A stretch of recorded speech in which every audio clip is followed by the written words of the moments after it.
सारे मसीह भाई बहनों को जय मसीह की। मैं स्वागत करती हूँ हमारे चैनल सरिता मसीह पे। आज की सीरीज, जैसे कि हम आप सभी जानते हैं कि हमारा एक साल में बाइबल कंप्लीट कैसे करना है, उस पे मनन कैसे करना है, ये सीरीज चल रही है। तो उसका आज 39वां दिन है। तो इसमें हम पढ़ेंगे मत्ती की पुस्तक 24 अध्याय का 29 वचन से 51 वचन तक। इसमें हम देखेंगे कि परमेश्वर ने जो हमें चीजें बताई हैं अंत के समय में होंगी, इनमें से जब तक एक एक बात ना हो जाएगी तब तक परमेश्वर नहीं आएंगे। और परमेश्वर का वचन ताया हुआ है, वो जब तक पूरा नहीं होगा आकाश टलेगा, पृथ्वी टलेगी, लेकिन परमेश्वर का वचन नहीं टलेगा। इन सारी चीजों के बारे में बताता है। और पुराने नियम लय व्यवस्था की 4 और 5 अध्याय में परमेश्वर अगर किसी भी मनुष्य से या याजक से जाने अनजाने में जो पाप हो जाते हैं, अनजाने में जो पाप हो जाते हैं, जो गलती हो जाती है, उसका प्रायश्चित कैसे करें, वो विधि को बताता है। और इन सारी चीजों को हम देखते हैं। तो सभी को जय मसीह की। तो चलिए शुरुआत करते हैं मत्ती की पुस्तक 24 अध्याय का 29 वचन से। मत्ती की पुस्तक 24 अध्याय का 29 है। मनुष्य के पुत्र का पुनरागमन। उन दिनों के क्लेश के तुरंत बाद सूर्य अंधियारा हो जाएगा और चंद्रमा का प्रकाश जाता रहेगा और तारे आकाश से गिर पड़ेंगे और आकाश की शक्तियां हिलाई जाएंगी। तब मनुष्य के पुत्र का चिन्ह आकाश में दिखाई देगा और तब पृथ्वी के सब कुलों के लोग छाती पीटेंगे और मनुष्य के पुत्र को बड़ी सामर्थ और ऐश्वर्य के साथ आकाश के बादलों पर आते देखेंगे। वह तुरही के बड़े शब्द के साथ अपने दूतों को भेजेगा और वे आकाश के इस छोर से उस छोर तक चारों दिशाओं से उसके चुने हुओं को इकट्ठा करेंगे। अंजीर के पेड़ का उदाहरण। अंजीर के पेड़ से यह दृष्टांत सीखो, जब उसकी डाली कोमल हो जाती और पत्ते निकलने लगते हैं तो तुम जान लेते हो कि ग्रीष्म काल निकट है। इसी रीति से जब तुम इन सब बातों को देखो जो तो जान लो कि वह निकट है, वरन द्वार पर ही है।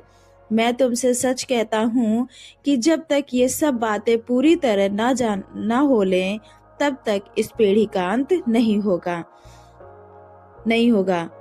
आकाश और पृथ्वी टल जाएंगी, परंतु मेरी बातें कभी ना टलेंगी। जागते रहो। उस दिन उस घड़ी के विषय में कोई नहीं जानता, न स्वर्ग के दूत, न मनुष्य का पुत्र, ना पुत्र, परंतु केवल पिता।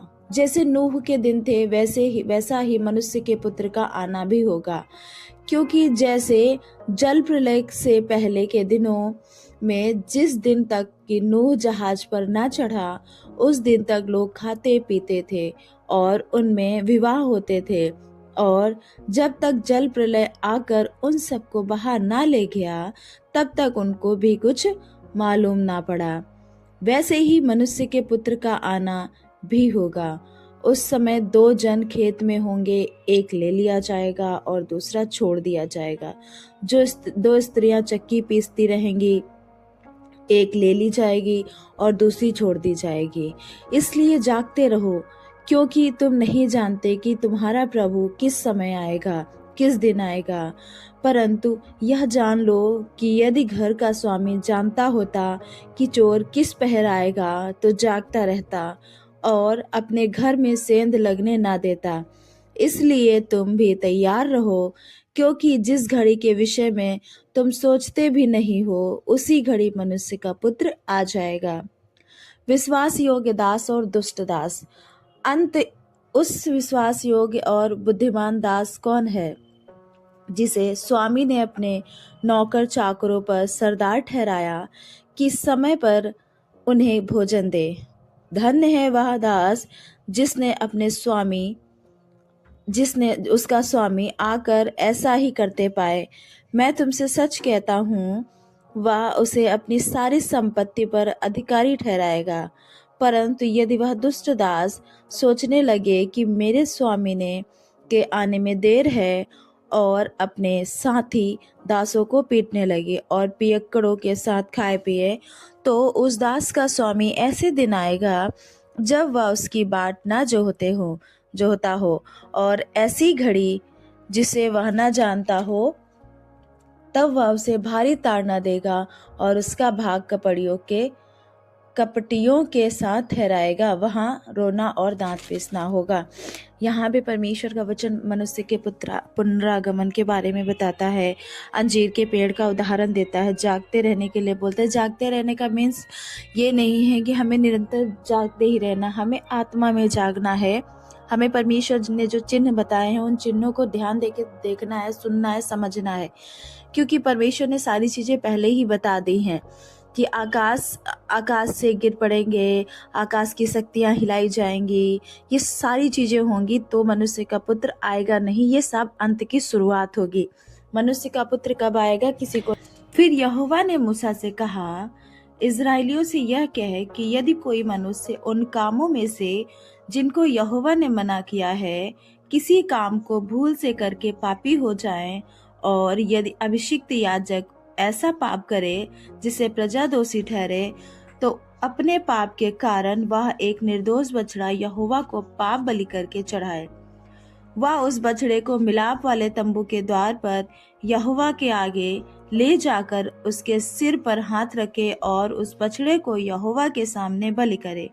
और अभिषिक्त याजक बछड़े के लहू में से कुछ लेकर मिलाप वाले तंबू में ले जाए, और याजक अपनी उंगली लहू में डुबोकर और उसमें से कुछ लेकर पवित्र शास्त्र के बीच वाले पर्दे के आगे यहोवा के सामने 7 बार छिड़के।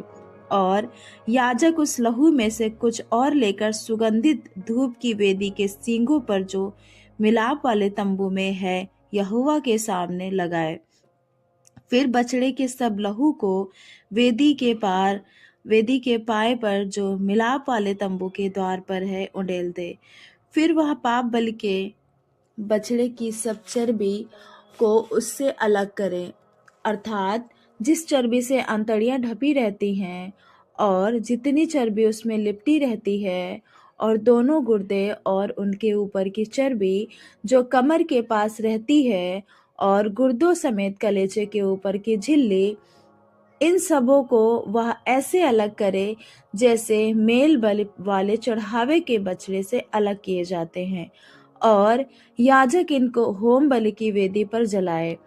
परंतु उस बछड़े की खाल, पांव, सिर, अंतड़ियां, गोबर और सारा मांस अर्थात समूचा बछड़ा छावनी से बाहर शुद्ध स्थान में जहां राख डाली जाएगी ले जाकर लकड़ी पर रखकर आग से जलाए। जहां राख डाली जाती है वह वहीं जलाया जाए। यदि इज़राइल की सारी मंडली अज्ञानता के कारण पाप करे और वह बात मंडली की आंखों से छिपी हो, और वे यहोवा की किसी आज्ञा के विरुद्ध कुछ करके दोषी ठहरे हों, तो जब उनका किया हुआ पाप प्रकट हो जाए, तब मंडली एक बछड़े को पाप बलि करके चढ़ाए। वह उसे मिलाप वाले तंबू के आगे ले जाए, और मंडली के वृद्ध लोग अपने अपने हाथों को यहोवा के आगे बछड़े के सिर पर रखे, और वह बछड़ा यहोवा के सामने बलि किया जाए।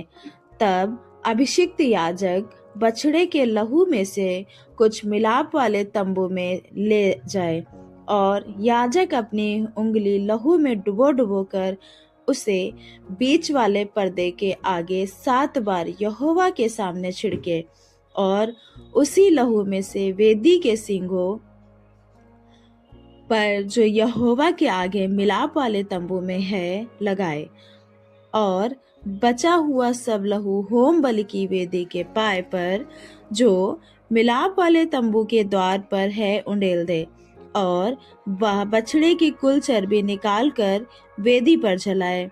जैसे पाप बल के बछड़े से किया था वैसे ही इससे भी करे।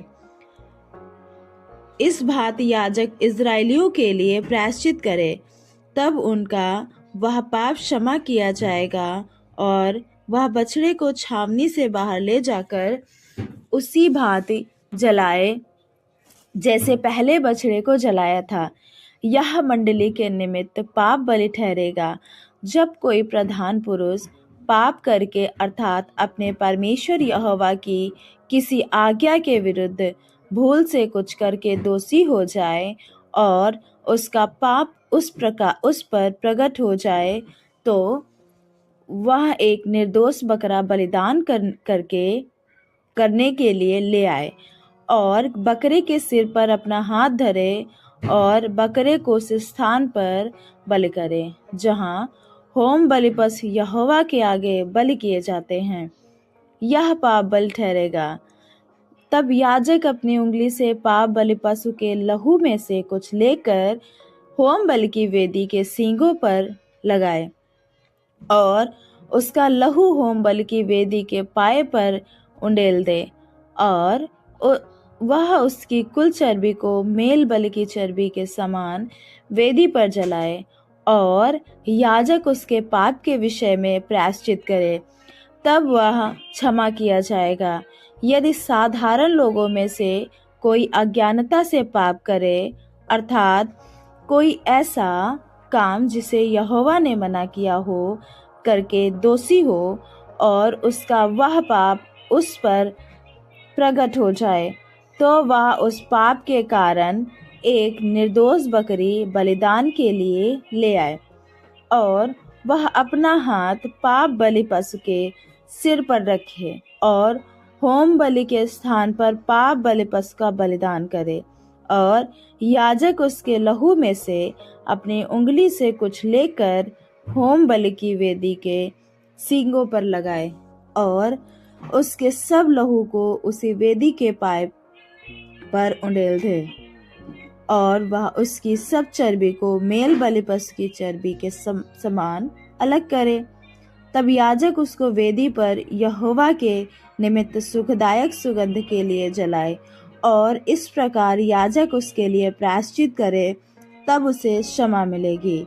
यदि वह पाप बलि के लिए एक भेड़ी का बच्चा ले आए तो वह निर्दोष माता हो और वह अपना हाथ पाप बलि पशु के सिर पर रखे और उसका पाप बलि के लिए वहीं बलिदान करे जहाँ होम बलि पशु बलि किया जाता है। तब याजक अपनी उंगली से पाप बलि के लहू में से कुछ लेकर होम बलि की वेदी के सींगों पर लगाए और उसके सब लहू को वेदी के पाए पर उड़ेल दे और वह उसकी सब चर्बी को मेल बलि वाले भेड़ के बच्चे की चर्बी के समान अलग करे और याजक उसे वेदी पर यहोवा के हवनों के ऊपर जलाए और इस प्रकार याजक उसके पाप के लिए प्रायश्चित करे और वह क्षमा किया जाएगा। पाप बलि के कारण यदि कोई साक्षी होकर ऐसा पाप करे कि शपथ खिलाकर पूछने पर भी कि क्या तूने यह सुना अथवा जानता है, वह बात प्रकट ना करे, तो उसको अपने अधर्म का भार उठाना पड़ेगा। अथवा यदि कोई किसी अशुद्ध वस्तु को अज्ञानता से छू ले, तो चाहे वह अशुद्ध बनेले पशु की, चाहे अशुद्ध घरेलू पशु की, चाहे अशुद्ध रेंगने वाले जीव जंतु की लोथ हो, तो वह अशुद्ध होकर दोषी ठहरेगा। अथवा यदि कोई मनुष्य किसी अशुद्ध वस्तु को अज्ञानता से छू ले, चाहे वह अशुद्ध वस्तु किसी भी प्रकार की क्यों ना हो, जिससे लोग अशुद्ध हो जाते हैं, तो जब वह उस बात को जान लेगा तब वह दोषी ठहरेगा।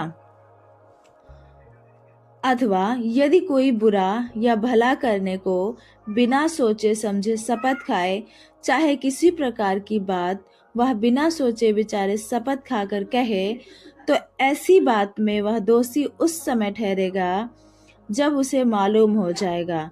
और जब वह इन बातों में से किसी भी बात में दोषी हो, तब जिस विषय में उसने पाप किया हो वह उसको मान ले और वह यहोवा के सामने अपना दोष बलि ले आए, अर्थात उस पाप के कारण वह एक भेड़ या बकरी पाप बलि करने के लिए ले आए। तब याजक उस पाप के विषय उसके लिए प्रायश्चित करे, पर यदि उसे भेड़ या बकरी देने की सामर्थ्य न हो तो उसने पाप के कारण 2 पंडुके या बकरी के 2 बच्चे दोष बलि चढ़ाने के लिए यहोवा के पास ले आए। उनमें से एक तो पाप बलि के लिए और दूसरा होम बलि के लिए। वह उनको याजक के पास ले आए और याजक पाप बलि वाले को पहले चढ़ाए और उसका सिर गले से मरोड़ डाले पर अलग ना करे, और वह पाप बलि पशु के लहू में से कुछ वेदी के बाजू पर छिड़के, और जो लहू शेष रहे वह वेदी के पाए पर गिराया जाए, वह पाप बलि ठहरेगा। तब दूसरे पक्षी को वह विधि के अनुसार होम बलि करे और याजक उसके पाप का प्रायश्चित करे और तब वह क्षमा किया जाएगा। पर यदि वह 2 पंडुक या कबूतरी के 2 बच्चे भी ना दे सके तो वह अपने पाप के कारण अपना चढ़ावा एपा का 10वां भाग मैदा पाप बलि करके ले आए। उस पर ना तो वह तेल डाले और ना लोबान रखे, क्योंकि वह पाप बलि होगा। वह उसको याजक के पास ले जाए और याजक उसमें से अपनी मुट्ठी भर स्मरण दिलाने वाला भाग जानकर वेदी पर यहोवा के हवनों के ऊपर जलाए, वह पाप बलि ठहरेगा। और इन बातों में से किसी भी बात के विषय में जो कोई पाप करे, याजक उसका प्रायश्चित करे, तब वह पाप क्षमा किया जाएगा और याजक का ठहरेगा। दोष बलि की विधि। फिर यहोवा ने मूसा से कहा, यदि कोई यहोवा की पवित्र की हुई वस्तुओं के विषय में भूल से विश्वासघात करे और पापी ठहरे, तो वह यहोवा के पास एक निर्दोष मेढ़ा दोष बलि के लिए ले आए। उसका दाम पवित्र स्थान के सेकेल के अनुसार उतने ही सेकेल चांदी का हो जितना याजक ठहराए, और जिस पवित्र वस्तु के विषय उसने पाप किया हो उसमें वह 5वां भाग और बढ़ाकर याजक को दे, और याजक दोष बलि का मेढ़ा चढ़ाकर उसके लिए प्रायश्चित करे, तब उसका पाप क्षमा किया जाएगा। यदि कोई ऐसा पाप करे कि उन कामों में से जिन्हें यहोवा ने मना किया है किसी काम को करे, तो चाहे वह उसके अनजाने में हुआ हो तो भी वह दोषी ठहरेगा और उसको अपने अधर्म का भार उठाना पड़ेगा।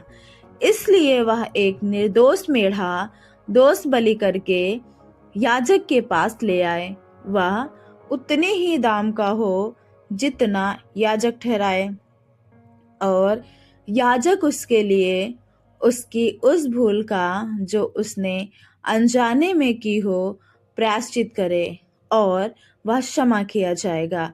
यह दोष बलि ठहरे, क्योंकि वह मनुष्य निसंदेह यहोवा के सम्मुख दोषी ठहरेगा। परमेश्वर का वचन पढ़े और सुने जाने पर सभी को आशीष हो। आज का बस इतना ही। आज की सीरीज में अब अगले दिन मिलते हैं, कल मिलते हैं 40वें दिन में। कल देखते हैं क्या क्या सीखते हैं। हमने आज बहुत कुछ सीखा कि परमेश्वर का वचन जो मुख्य वचन था कि आकाश टलेगा पृथ्वी टलेगी पर परमेश्वर का वचन नहीं टलेगा। हर एक चीज पूरी होगी, हर एक चीज जो भी वचन में लिखा है सब जरूर पूरा होगा। तो सभी को जय मसीह की। परमेश्वर का वचन पढ़े और सुने जाने पर बहुत आशीष हो। आप सभी को परमेश्वर भला चंगा रखे। आमीन।